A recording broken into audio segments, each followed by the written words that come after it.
Alors, les rencontres amoureuses. Pour revenir sur un sujet qui me tient à cœur, que j'aborde beaucoup, on a même fait un séminaire là-dessus. Voilà. Je voudrais revenir là-dessus parce que, bon, il y a beaucoup de discours en ce moment qu'on entend revenir, qui sont des petites musiques comme ça, qui sont très tendance, très dans l'air du temps, par rapport au fait de tout ce qui est les ressentis, le vibratoire. On est dans une époque où on va aller normalement vers beaucoup plus de ressentis, beaucoup plus de vibratoires, beaucoup plus de sensibilité énergétique par rapport à une sensibilité beaucoup plus orientée vers l'intellect et vers l'ego. Voilà. Alors, en ce qui concerne nos rencontres, finalement, nos rencontres amoureuses, c'est bien beau de se dire bon bah oui effectivement j'ai compris un certain nombre de choses et maintenant bah, je vais aller plus dans le ressenti, je vais aller vers une rencontre qui me fasse vibrer, etc. Mais ça veut dire quoi? Ça veut dire quoi? Parce que soyons clairs, on n'est pas sorti le cul des ronces, hein, parce que en réalité tout ça, il faut que ça vibre. C'est un vocabulaire qui parle pas à tout le monde.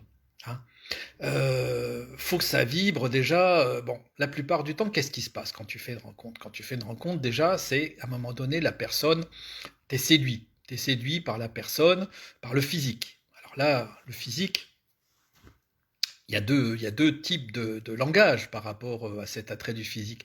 Soit il y a un message qui correspond véritablement à un message de l'âme, une certaine attirance, tu sais pas pourquoi, mais voilà, il y a quelque chose qui t'émeut et quelque chose qui te charme. Soit tu es dans quelque chose qui est beaucoup plus égotique. Un physique qui va te plaire pourquoi, qui va répondre à des fantasmes, qui va répondre à des codes sociologiques. C'est ce qui fait que c'est l'image pour le mec de la blonde à forte poitrine, ou pour la nana du mec qui a des pectoraux, etc. Voilà. Donc, ça, c'est la première des choses. Attention, ça vibre. Alors là, pour le coup, toi, tu dis, oh là là, j'ai rencontré, il y a quelque chose qui a vibré. Oui, mais est-ce que ça a vibré parce qu'il y avait une émotion qui venait quelque part de très profond, hein, comme quand tu vas regarder une œuvre d'art et que tu sais pas pourquoi, ou est-ce que c'est simplement par rapport à quelque chose de plus égotique, hein. D'ailleurs, on va le voir souvent, puisqu'il y a des gens qui vont dire, oh là là, mais cette personne, je suis excité de ouf. Rien que le fait de te dire que la nana ou que le mec t'excite, que ça déclenche du génital, juste quand tu la croises, juste quand tu la rencontres, c'est qu'il y a un problème. C'est qu'il y a un problème. Selon moi. Ça ne veut pas dire que si tu rentres en relation de manière plus étroite avec la personne, à partir du moment où tu commences à rentrer dans un contact physique et un contact de tendresse, un contact de câlin, un contact vraiment de proximité physique, ça ne veut pas dire que là, il ne doit pas y avoir une réaction physiologique au niveau génital, une réponse génitale. Mais ça veut dire que si simplement, lorsque tu croises la personne, tu en es à dire, oh là, cette personne, elle m'excite, waouh, qu'est-ce qu'elle me fait vibrer? Non, le vibratoire, il n'est pas là. Voilà. Donc on voit le côté ressenti vibratoire par rapport ne serait-ce qu'au physique, il y a deux écoles. Est-ce que c'est je suis touché par quelque chose concernant cette personne ou est-ce que je suis plutôt dans un côté excité, etc., qui va convoquer des schémas plus fantasmatiques et donc la sphère égotique. Après, le côté ça vibre, ça me fait vibrer, il faut écouter le corps. Oui, il faut écouter le corps. Mais là encore, il y a plusieurs manières d'écouter le corps. Et là, de mon expérience, le plus souvent, le corps ça doit vibrer. Un ego qui a besoin d'être conforté, le corps va te donner une réponse positive. Voilà. Parce que qu'est-ce qui rentre en ligne de compte quand on est dans une rencontre? Le plus souvent, on pense que ça va vibrer parce que la personne est en adéquation par rapport à notre zone de confort. C'est-à-dire on va rencontrer la personne qui nous sécurise par rapport à notre zone de confort. Et ça va nous mettre bien. Ça va nous faire vibrer. Sauf que, sauf que c'est pas ça. C'est pas ça l'enjeu. Normalement, une personne qui va être bonne, entre guillemets, pour nous, pour notre évolution, c'est une personne qui va répondre à nos besoins, mais qui va y répondre sainement. Et ce que nous, on ne sait pas faire finalement, nous, on ne sait pas forcément toujours répondre sainement à nos besoins. C'est pour ça qu'on met en place des schémas compensatoires, c'est pour ça qu'on a tous nos conditionnements, et c'est pour ça qu'on bâtit notre zone de confort. Mais on sait très bien, quand on commence à travailler sur soi, que ça commence à déconner le plus souvent, que nos systèmes compensatoires, eh ben, ils sont délétères pour nous. Et là, on cherche à ce moment-là à répondre à nos besoins de manière saine. De la même manière, la rencontre, normalement, Eh bien, il y a deux volets. Non? Est-ce qu'elle vibre parce que la personne répond sainement à tes besoins et finalement elle est quelque chose, elle est très utile dans ton évolution personnelle ou dans ta stabilité à toi? Ou est-ce qu'elle répond simplement à tes besoins compensatoires?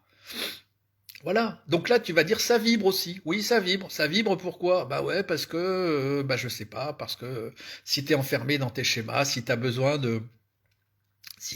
je sais pas, si tu aimes faire la fête, si tu aimes bien être avec une personne pour picoler, pour fumer, pour d'autres substances, pour bouffer, pour sortir, pour une sexualité débridée, même pour faire du sport de manière addictive, ou parce que tu as besoin d'une winneuse, d'une businesswoman ou d'un businessman, des gens qui sont complètement accros à ça, ou qui sont dans des aspects de pouvoir, y compris à travers le sport, hein. Ça peut être une addiction ou ça peut être une forme de fanatisme quelconque.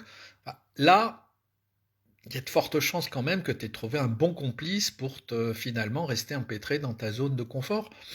Alors ça, c'est des problématiques qui ne se posent pas quand on ne travaille pas sur soi. Ça se pose qu'à partir du moment où tu travailles sur toi. À partir du moment où tu travailles sur toi et que tu veux évoluer et que tu veux rencontrer une partenaire qui soit une vraie partenaire d'évolution, moi, ce dont je vous parle, je suis complètement là-dedans en ce moment. Je suis complètement depuis, ça fait quand même quelques années où finalement j'ai eu plusieurs histoires à chaque fois avec des partenaires dont je me rendais compte que quelque part, elle correspondait elle satisfaisait en partie ma zone de confort. Ils étaient conformes à des conditionnements, conformes à des comportements compensatoires, etc. Mais que finalement, c'est pas ce qu'il me fallait, c'est pas ce qui me rendait heureux, c'est pas ce qui correspondait à la finalité à laquelle j'aspire en ce moment. Et donc, tous ces discours-là que j'entends dire sur bah, faut quelqu'un qui te fasse vibrer, etc., véritablement, faut plus être dans l'ego, etc. Attention, donc attention, réponse du corps, comment tu te sens, ça sent, c'est tendu ou c'est vraiment quelque chose de léger. Oui, je veux bien. Moi, je dis que quand l'ego, il a besoin de sa came, tu vas voir, tu vas être très léger avec la personne que tu vas rencontrer. Donc attention. Ce qui est déjà beaucoup plus simple à décrypter, je me répète, c'est le décodage biologique. Quand tu prends des deux, trois merdes et que tu t'y connais bien en décodage biologique, tu vois bien que tu n'es pas sur la bonne piste. Tu vois bien qu'il y a des problématiques qui sont récurrentes. Et là, du coup, tu sens à peu près effectivement comment réorienter. Alors tout ça, ça reste très subtil. Donc c'est pour vraiment vous... Alors du coup, je ne vais pas être très positif, hein, puisque je veux dire que ça reste très complexe, mais nous sommes des êtres très complexes. Et la rencontre amoureuse, finalement, quand on te dit, bah, il faut quelqu'un qui te fasse vibrer, mais oui, mais moi je demande que ça. Je ne demande que ça, d'avoir quelqu'un qui me fasse vibrer. Mais je sais aussi, pour avoir énormément travaillé là-dessus, sur ces sujets-là, que quelqu'un qui fasse vibrer, encore faut-il savoir ce que cela veut dire vibrer. Et vibrer pour quelle raison? Et attention aussi à ne pas vouloir avoir un ego spirituel démesuré, etc. Moi, ça m'est arrivé aussi de partir en tongue pour escalader l'Himalaya, de dire ça, je veux changer, je veux aller vers une rencontre, vers une personne, voilà, maintenant qui va vraiment correspondre à là où je veux aller, etc. Ça a été encore plus difficile. Voilà. Donc attention, ne pas aller trop vite avec sa structure de personnalité, ne pas y aller trop fort, parce que de toute façon, tu fais du dégât. Ça ne marchera pas et tu basculeras dans quelque chose de pire encore. Voilà.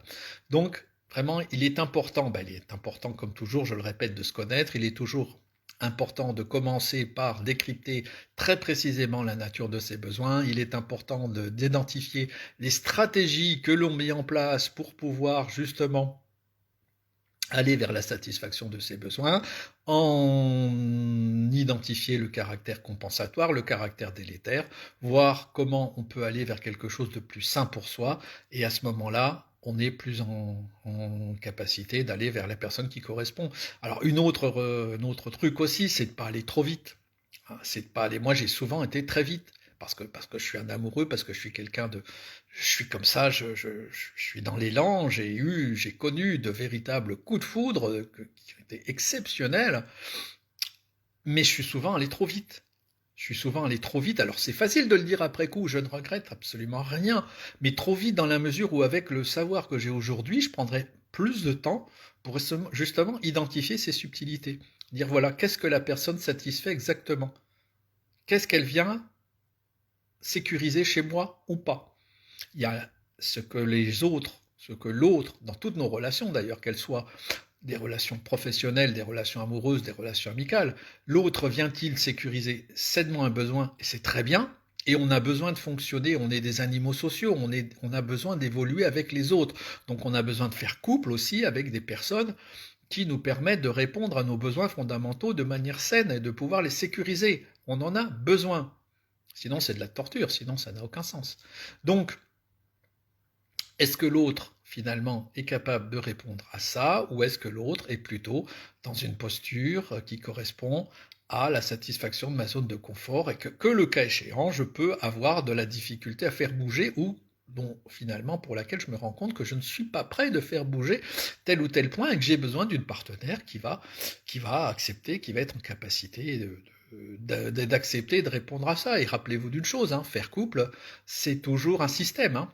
Le couple est un système, donc le cas échéant, il n'y a pas toi qui fait du bien ou qui est toxique pour l'autre, etc. Non, t'es jamais ou toxique, enfin, bien sûr que si, il y a des gens qui sont excessifs, mais je veux dire par là, là encore dans le vocabulaire, tout le monde est toxique aujourd'hui. Dès qu'il y a un peu de travers, dès qu'il y a un truc qui va pas, l'autre était toxique. Non, l'autre était pas toxique. L'autre, il était simplement pas fait pour toi. Ou l'autre, tu t'es rendu compte qu'à un moment donné, il ne matchait pas avec tes vraies aspirations. Soit par rapport à tes aspirations conscientes de satisfaire pleinement tes besoins, soit par rapport à là où tu en es, par rapport à tes conditionnements que tu vis très bien. Bon, ben voilà, c'est déjà pas si mal. Hein. Donc j'espère un petit peu avoir été d'une utilité quelconque. Le but du jeu, c'était quand même de dire oui, oui, le vibratoire, oui, faites attention finalement à comment vous vibrez, pourquoi vous vibrez. Et dans vos rencontres, finalement, c'est ce qui est le plus important. Et puis, on aura l'occasion d'en reparler. Le cas échéant, surtout que prochainement, voilà, tous ces éléments sont très complexes et c'est pour ça que je suis en train de finaliser mon prochain livre sur la complexité du changement, la complexité de l'évolution, la complexité de l'introspection. Voilà. À bientôt!